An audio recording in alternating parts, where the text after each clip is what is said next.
So you've decided that you don't want to drink alcohol anymore, but you're finding it extremely hard to get away from it.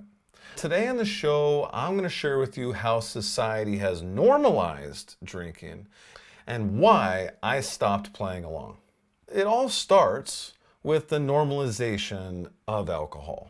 While you have a choice to stop playing by society's rules, it's not your fault that you have been misguided to partaking in alcohol.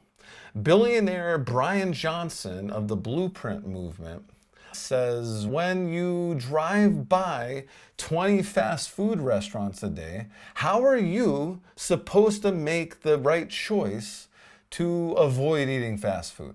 It's the same with alcohol. Dr. Benjamin Hardy, the author of numerous books, and his first book, Willpower Doesn't Work, may be one of the most powerful.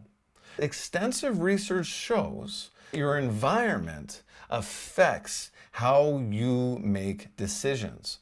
The great thing is you can change your physical environment and you can change your inner environment. But when society has completely normalized alcohol to the degree that if you don't drink, you are shamed.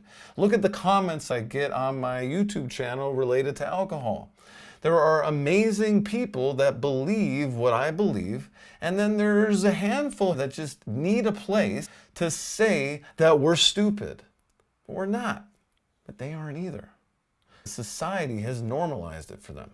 There are liquor stores everywhere. There are grocery stores fighting to sell alcohol. Some states allow all grocery stores a liquor license. Other states only allow one store in a county. There's all these different laws about who can sell alcohol. Everyone wants to sell alcohol because everyone wants to buy alcohol. They know how profitable it is and how we have been brainwashed to think that we need it. Grocery stores, Costco, big box stores, convenience stores that sell it. It's everywhere. You see the advertising. There are ads all over the internet. They're all over billboards, TV, streaming services. We are being inundated with ads everywhere. There are semi-trucks that have ads on, hey, you should drink this beer, drink this spirit. Alcohol is all around us. Just like how Brian Johnson says, if you drive by 20 fast food restaurants a day, how are you supposed to eat healthy? It's the same thing here. Willpower is a tool, but to sustain change, you need more than willpower. You need to change your environment, which means that part of this is you got to stop looking at these things.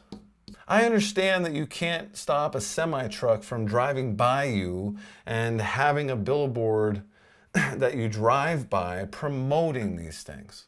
But you can stop looking at it on the internet. The internet adapts to what you search. You can stay off of social media, skip watching ads on TV. You don't have to go to liquor stores. And you can go to grocery stores that don't have a big liquor section. And just stay out of convenience stores, unless you really need something. Convenience stores are just filled with stuff bad for our bodies. It's not just our environment, it's also in our homes, in our social life. Social gatherings are a lot of times, they revolve around it. Or it's, hey, what should I bring? Oh, grab a pack of beer, wine, tequila, holidays, birthdays, other celebrations. It is looked at as a good thing to celebrate with alcohol. Now, you may know my story. I drink maybe once or twice a year at this point. I used to, like everyone else, binge drink in college, and post-college still had a little bit of the bug, so I would drink heavily and then I'd work out the next day. I figured out I can be better. I can do so much more if I cut alcohol out of my life. I am already performing at an extremely high level. What level can I perform at without alcohol? And that's really over the years why I slowly removed it from my life. And why I ultimately took 14 months off, won a 100K race during that time, and became an elite ultra runner with asthma. And now why, as of recording this video, it's been almost 3 months since my last drink. And before that, it was 14 months. I believe in this so deeply that for me, moderate drinking is 1 or 2 times per year, not per week.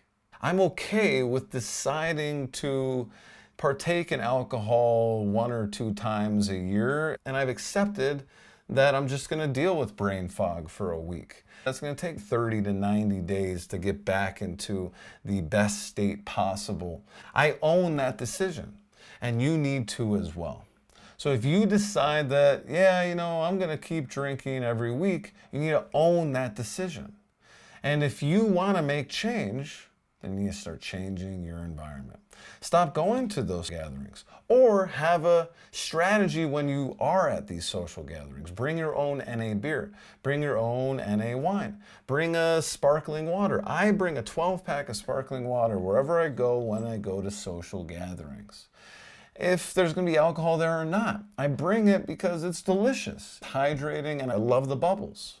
So while it's not your fault that making the decision to not drink is so difficult, that doesn't mean that you can't still make the decision. I decided to stop playing society's game of alcohol. The World Health Organization, the WHO, one of my clients and my other business e-learning partners, they estimate that almost 3 million deaths, which is 5% of deaths worldwide each year, are from alcohol. 3%. 3 million deaths per year. And this is what can actually be estimated. This doesn't include deaths by disease caused by alcohol in the first place. Cardiovascular disease, other diseases, chronic illness. Now, for the most part, these are long-term results of our societal problem here, alcohol. 3 million deaths a year, not $3 million worth of deaths. 3 million deaths a year. You could be young and have this happen to you. I don't wish this on anyone. You don't know when these deaths can occur. With 3 million deaths per year and chronic illness, these are long-term results of drinking. This includes cardiovascular disease, neurological disease, cancer, liver disease, diabetes, and I'm probably missing some as well. Cardiovascular being heart health, neurological being brain health, Alzheimer's, dementia, cancer, there's so many, numerous types of cancer, liver disease because the liver is filtering all of this poison going in your body, diabetes, metabolic disorders, messing with how your body metabolically functions. This is the long-term effects of alcohol on our body. This alone should be enough to at least think about how often you want to drink. Maybe you want to do it like me, where you only drink maybe once or twice a year. And when you do that, you're moderately drinking once or twice a year. Maybe you want to cut it out completely. Maybe you're drinking weekly now and you want to move to monthly. Maybe you're drinking monthly and you want to move to quarterly. Whatever it is, I invite you to make a decision in your life to avoid these things. And you're also going to need short-term reasons as well. And that's what pushed me to stop playing along with society. By not drinking, I give myself every opportunity to be at my best. This doesn't mean I'm always at a peak state or a flow state, but when you commit to cutting alcohol out of your life, you're giving yourself the opportunity to be at your best. Because you can't be at your best with alcohol in your system. I don't care if you think you're at your best with alcohol in your system. You are not at your best with alcohol in your system.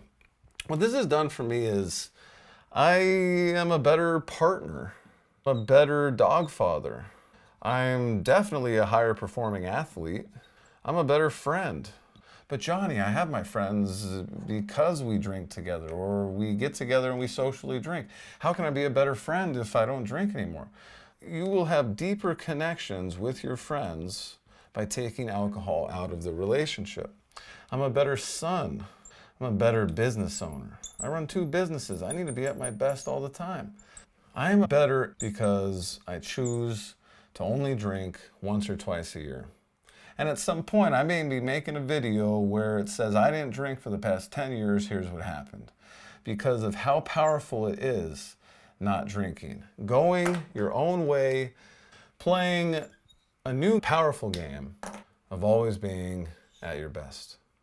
If you want to take your health and wellness to the next level, I have created my 3 pillars of healthy living guide for you. And it is linked in the show notes and in the description if you're watching this as a video on YouTube.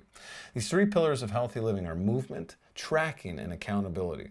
Accountability may be the most powerful part of all this, along with changing your environment, adjusting what you interact with on a daily basis. Having someone to be accountable with really elevates your success rate in anything exponentially. So I highly recommend you grab my 3 pillars of healthy living guide. It is linked below and in the show notes, or you can go to www.athletewithasthma.com/healthy-living-guide to grab your copy today. I'll see you in the next episode.